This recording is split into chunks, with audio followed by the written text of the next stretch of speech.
Daylight savings time is a total disaster, and we need to start over and completely redo how we manage time.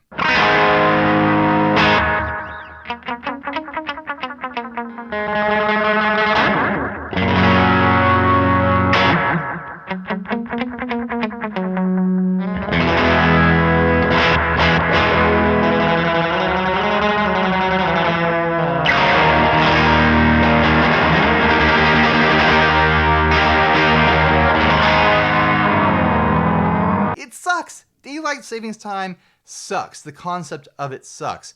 That being said, the part of the year that I actually like is daylight savings time. Technically, daylight savings time is the part in the summer where you get an extra hour in the evening. That's the thing that we need the whole year. We need double that. We need double daylight savings time in the winter. We need more sun in the winter after the workday.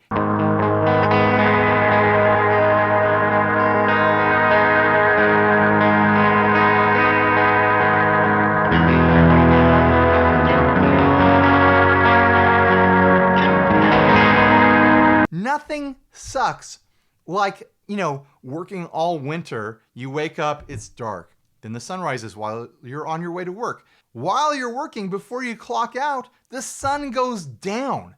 All that sunlight that you needed to help manage your mental health, your physical health, to be able to go out and do fun things after work is just gone. Your employer sucked it all up. Why are we relegating sunlight to summer when it exists in winter as well? It sucks.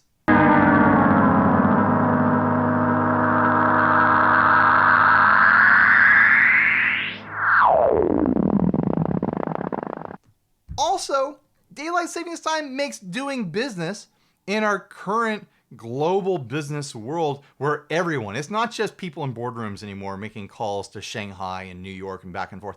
All of us are doing stuff across time zones, whether we're Zooming with friends or we're setting up smaller meetings or, we're teleconferencing and things like that.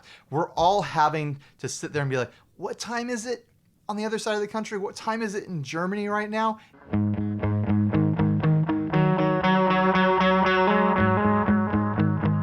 Here in California, we observe daylight savings time. The next state over in Arizona, they don't. So twice a year, I have to sit there and think like, what time is it in Arizona before I make a phone appointment with someone over there?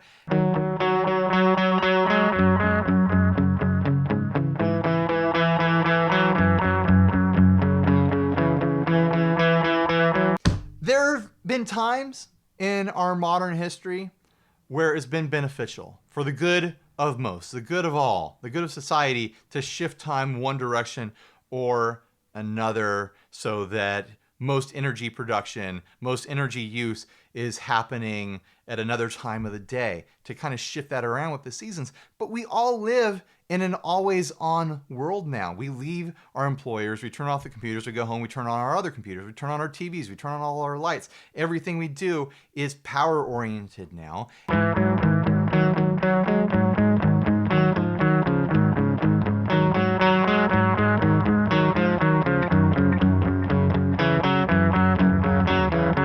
And a lot of it is set up to be a lot more efficient too. Light bulbs, you get an LED light, even a CFL, and they're tens, hundreds of times more efficient than the old, incandescent light bulbs. There's all sorts of stuff that's more efficient now. TVs are way more efficient now. Your flat panel TV, your LCD, your LED, whatever, way more power efficient than your old tube TV.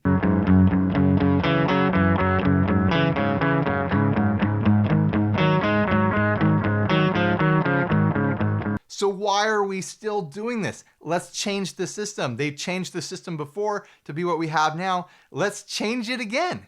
I've got two plans I want to pitch. The first one can operate by itself. The second one can technically operate by itself, even though it's a little bit more ambitious. So the first one is, we have the technology now. We don't need time zones anymore. We can all have our own personal time zone figured out by the supercomputers in our pockets, our cell phones.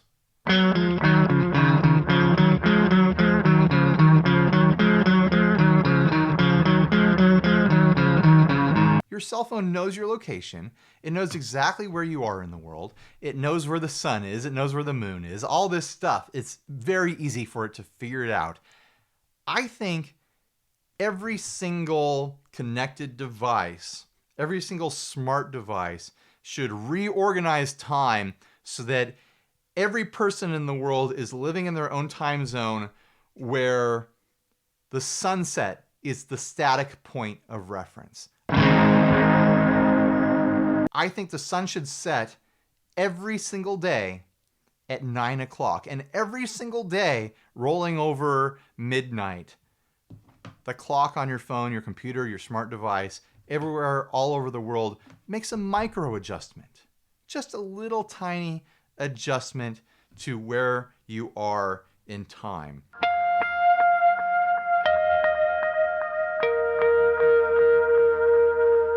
It'll shave off seconds a day or something like that to make this adjustment.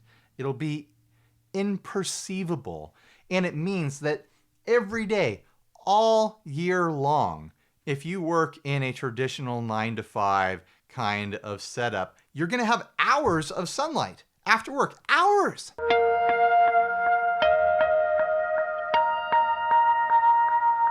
And you're not going to have giant disruptive jumps in your sleep schedule, in your waking schedule, in your eating schedule. It's going to feel seamless.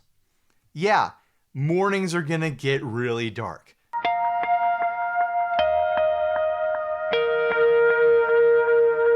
It's going to be dark when you wake up. It's going to be dark when you get to work. It might still be dark when you're having lunch. But guess what? When you get done with work, sun time is fun time, baby. You get to go outside. You get to go ride your bike around. You get to go be physical. It's good for your health. You get to get that vitamin D soaked up in your skin.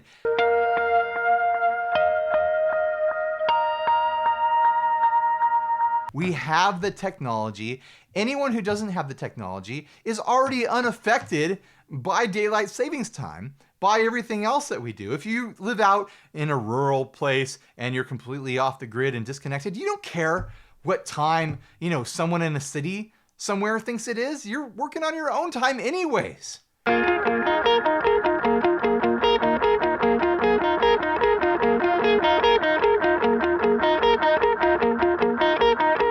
People who live in the extreme latitudes, extreme north, extreme south, things are going to get extra wonky for them because there's places where the sun never sets. So what do you gauge that off of? I mean, it would probably gauge off of the closest latitude that observes a sunset, and it just kind of averages off. But you know what? If you're living in those places, you already know that you signed up for a different kind of life. You decided to live in the coldest place ever, and you decided to live somewhere that has time challenges, that has light challenges.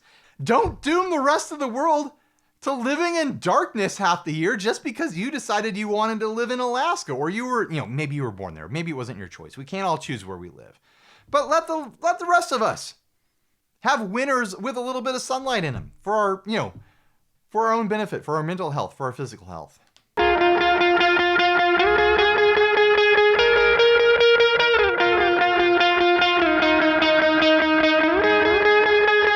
All right, plan number 2.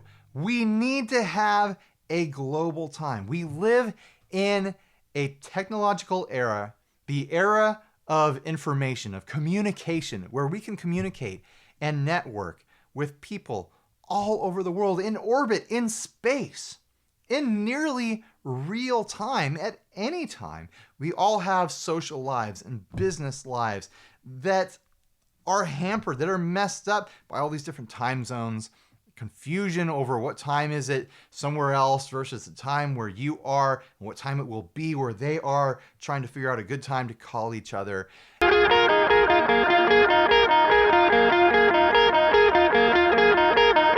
We need a global time that we reference, and I already know.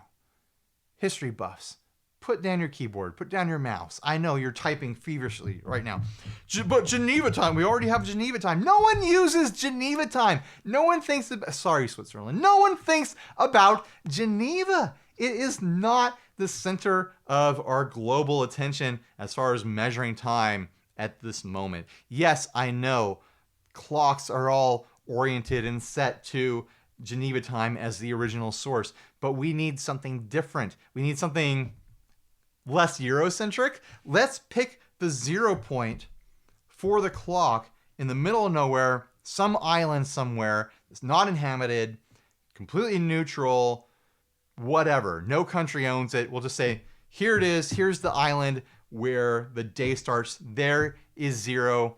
And then casually we can call it island time. And I think that's a lot of fun.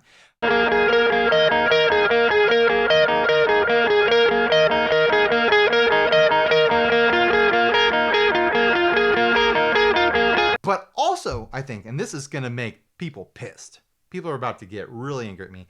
I think this secondary time, this global time or primary time, whatever you want to call it, I think it should be metric.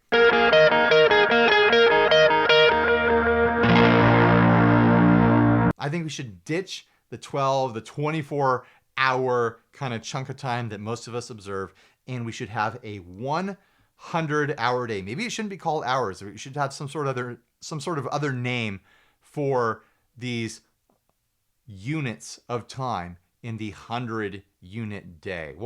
I'm just going to call it hours for now because I don't have a better thing to call it. 100-hour day. I know. It sounds crazy. It sounds unmanageable. Like, what does that even mean? 100-hour day. It means the 0 point for the start of the day on the globe is 0, and then it goes all the way to the end point of the day at 100, and then it rolls back over to 0. It doesn't matter where you live. You'll be able to tell anyone in the globe, hey, I'm awake from like 38 to 79. And people will know they can contact you in between that range. They're like, oh, it's 46 right now. I can call them. Text them, hey, you want to have a phone meeting at 47? That's the other thing. It sounds like a lot of hours. I know. Really, you're just breaking the day into nearly 15-minute chunks. It's like 14 and a half minutes, but we can just consider it like a 15-minute chunk based on our loose, kind of casual understanding of our daily time.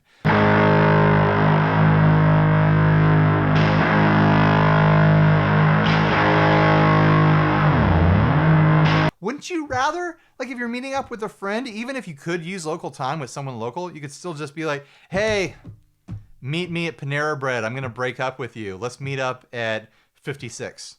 It gives you a 15-minute chunk, a 15-minute buffer that's just like, oh yeah, I'll be there kind of close to that, kind of before, kind of after, and we'll all just be kind of more casual with time instead of being like, meet me at 2:15. It's too specific. We're human beings. We need time for travel. We need time for the hiccups in life. Let's observe a more casual understanding of, when we meet up and stuff like that. And I think basically a 15-minute hour will help accomplish that. You're not going to sit there and penalize someone like, oh man, they were an hour late. You'd be like, they were only an hour late. It's 15 minutes,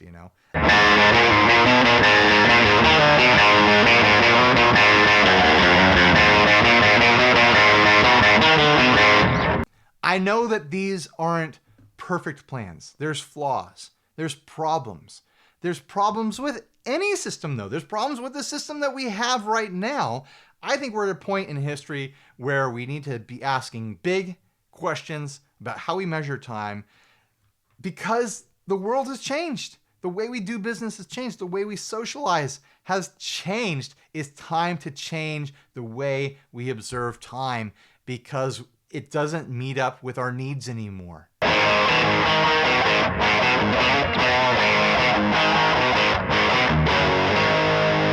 We need an observation of time that meets our needs and is a benefit to us instead of a detriment.